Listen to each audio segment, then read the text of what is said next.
Hello friends and welcome to the exams made simple. So ऐसा क्या ये video जो है वो प्रीलिम्स के बाद मैं बना रहा हूँ क्योंकि कल मुझे बहुत सारे लड़कों ने मैसेज किया कि सर प्रीलिम्स क्वालिफाई नहीं हुआ है, क्या किया जाए। वहीं कुछ लड़कों ने 10 से 15 लड़कों ने, जिसमें से कई हमारे जो चैनल ग्रुप के हैं, उन्होंने भी मैसेज किया कि सर प्रीलिम्स क्वालिफाई हो गया है, क्या करें। तो क्या मैं आपसे एक सवाल पूछना चाहता हूँ, क्या आपको लगता है कि जिन्होंने प्रीलिम्स क्वालिफाई नहीं किया है, जिन्होंने प्रीलिम्स क्वालिफाई किया है, उन दोनों को क्या दोनों को अलग अलग चीज़ें करने की ज़रूरत है? बहुत ज़्यादा डिफरेंट होगी दोनों की जर्नी। ऐसा होगा क्या कि जिसने प्रीलिम्स क्वालिफाई नहीं किया है वो कुछ और ही पढ़ रहा होगा, या प्रीलिम्स जिसने क्वालिफाई कर लिया है वो कुछ और पढ़ रहा होगा? देखो, थोड़े डिफरेंस होते हैं। द आंसर इज थोड़े डिफरेंस होते हैं, ओनली थोड़े डिफरेंस होते हैं, ज़्यादा नहीं। क्या क्या डिफरेंस है और दोनों को किस तरीके से मूव करना है, मैं एक एक करके बिल्कुल यहीं पे आपके सामने एक टेबल बना करके सब कुछ दिखाऊंगा कि क्या दोनों को करना है, किस तरीके से। तो एक तरफ अपन ग्रुप में लिख रहे हैं कि जो लोगों ने प्रीलिम्स क्वालिफाई किया है उनके लिए, प्रीलिम्स क्वालिफाइड के लिए क्या करना है, एंड प्रीलिम्स जिन्होंने फेल किया है, प्रीलिम्स फेल्ड क्या करें। पहली चीज अपन बात करते हैं करंट अफेयर्स की। अब आप मुझे बताओ कि करंट अफेयर्स के रिगार्डिंग प्रीलिम्स क्वालिफाई करने वाला क्या करेगा? वो भी पढ़ेगा, he will read the current affairs, yes he will be reading the current affairs। Prelims qualified जो नहीं हुआ है वो क्या करेगा? वो भी करंट अफेयर्स पढ़ेगा। अंतर कहां पर आएगा? वेयर विल द डिफरेंस कम? देखो, मैं सजेस्ट करता हूं, देखो कि जिन्होंने प्रीलिम्स क्वालिफाई किया हुआ है they should start varying their reading. वो थोड़ा अपनी रीडिंग को वेरी करना शुरू करें। प्लस मोस्ट जो फोकस रहेगा, अब ज्यादातर फोकस जो रहेगा किस पे रहेगा? That will be the analytical part of the paper. मतलब कि जो एडिटोरियल एस्पेक्ट है उस पे ज्यादातर फोकस रहेगा। इसलिए जो लोग प्रीलिम्स क्वालिफाई करते हैं उनके लिए मेरा सजेशन ये रहेगा कि start reading to newspapers and editorials.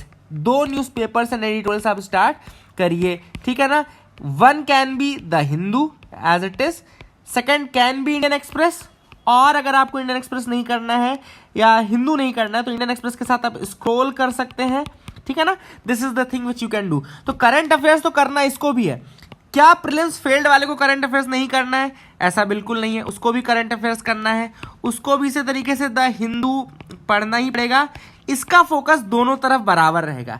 जैसे मैंने बोला ना कि जो बंदा प्रीलिम्स क्वालिफाई किया हुआ है वो अपना फोकस ज्यादातर एडिटोरियल पार्ट में लगा सकता है, पर जिसने फेल किया है उसको एडिटोरियल पे तो लगाना ही लगाना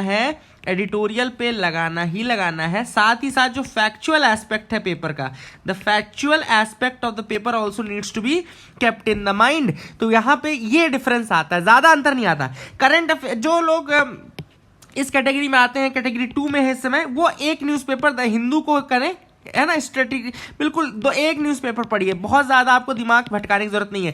केवल द हिंदू पढ़ रहे हैं तो केवल द हिंदू पढ़िए, अगर आप केवल इंडियन एक्सप्रेस पढ़ रहे हैं तो आप केवल इंडियन एक्सप्रेस पढ़िए, बट आप यही करिए, ठीक है ना। दूसरी चीज़ जो है आती है आपकी, जो सेकंड मोस्ट इंपॉर्टेंट पॉइंट है वो है जीएस के पॉइंट ऑफ व्यू में। अब अपन देखते हैं कि जीएस के पॉइंट ऑफ व्यू से जो प्रीलिम्स जो बंदा प्रीलिम्स क्वालिफाइड है वो क्या करता है? क्वालिफाइड है, यहाँ पे प्रीलिम्स फेल्ड बंदे हैं, ठीक है ना। तो यहां पर ये अपन जीएस की बात करेंगे। सबसे इंपॉर्टेंट चीज अब जो प्रीलिम्स क्वालिफाइड बंदों को करनी है वो करनी है क्या? Answer writing. जहां पे अब आप दिन भर में कितने आंसर लिखेंगे जानते हैं? कम से कम आप 3 से 4 या 4 से 8 से 10 आंसर आपको डेली लिखने चाहिए। Right at least 10 answers daily, right daily, है ना। ये आपको करने की जरूरत है।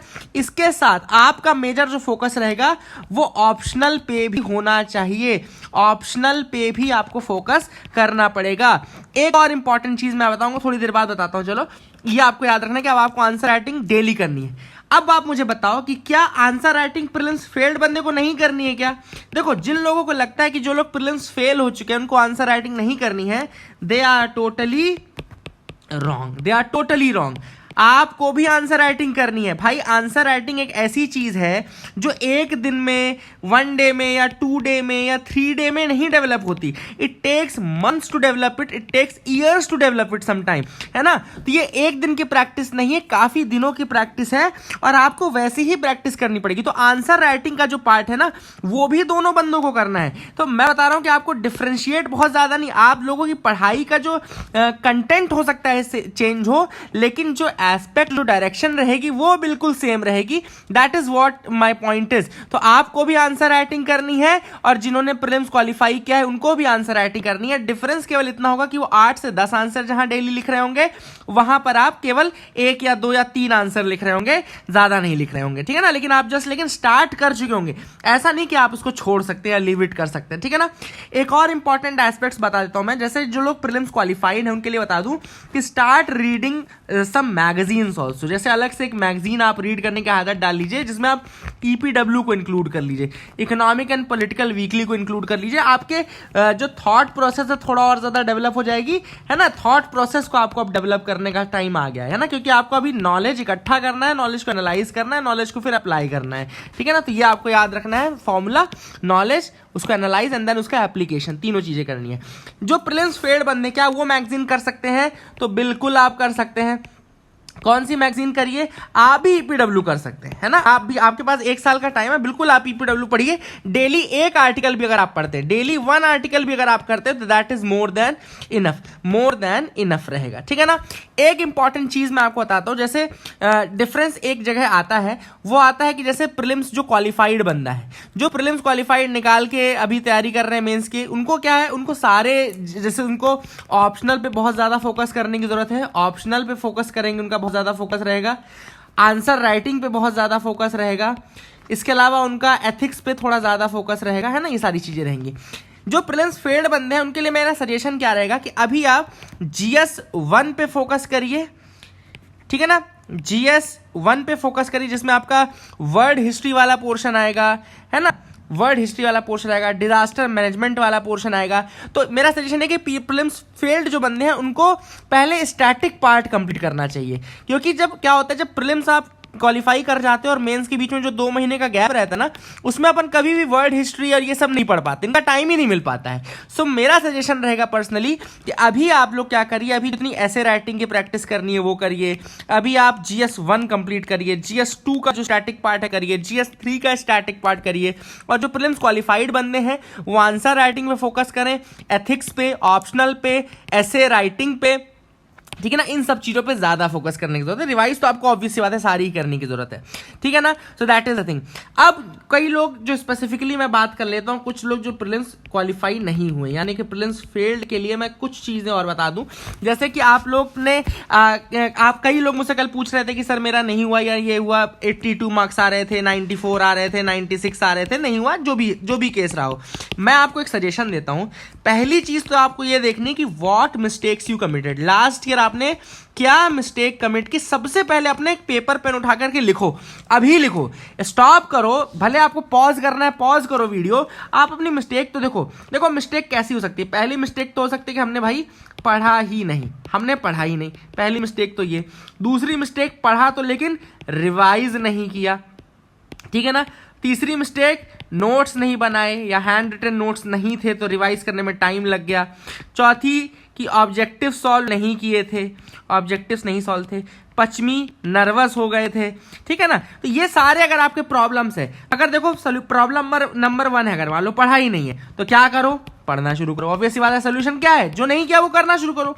दूसरा है रिवाइज नहीं किया, क्या करो, रिवाइज करना शुरू करो, यानी कि एक रिवीजन का भी प्लान बनाओ। जैसे अपन टाइम टेबल बनाते हैं ना, डेली टाइम टेबल, तो जैसे आज की जितनी चीजें मैंने पढ़ी हैं, अब इनको मैं कब रिवाइज करूंगा उसका भी चीज लिख लो, और वो लिख करके अपना उसका एक रिमाइंडर सेट कर लो कि भैया मैं 7 दिन बाद इस चीज को रिवाइज करूंगा, ठीक है ना। After 7 days I will revise this thing. तो ये अपने दिमाग में आप बना करके रख लीजिए। तीसरा, अगर आपने नोट्स नहीं बनाए, तो देखो जो लोग अभी इस साल प्रीलिम्स फेल हुए हैं उनके लिए मेरा सजेशन ये रहेगा कि आप नोट्स बनाना शुरू करिए। Start making your own hand written notes, ठीक है ना। हैंड रिटन नोट्स क्या कि बेस्ट चीज होती है, वो आप उसको कभी भी उठा करके रिवाइज करेंगे, आपको हर चीज समझ में आएगी क्योंकि आपने खुद ने लिखा होता है। That is the best thing.